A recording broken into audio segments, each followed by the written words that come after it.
नमोऽस्तु सूर्याय सहस्ररश्मये सहस्रशाखान्वितसम्भवात्मने सहस्रयोगोद्भवभावभागिने सहस्रसङ्ख्यायुगधारिणे नमः।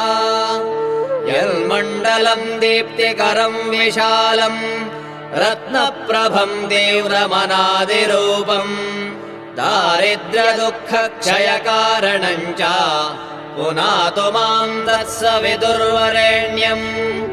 यन्मण्डलम् देवगणैः सुपूजितम् विप्रैः स्तुतम् भावनमुक्तिकोविदम् तम् देवदेवम् प्रणमामि सूर्यम् पुनातु माम् तत्सवितुर्वरेण्यम्। यन्मण्डलम् ज्ञानघनम् त्वगम्यम् त्रैलोक्यपूज्यम् त्रिगुणात्मरूपम्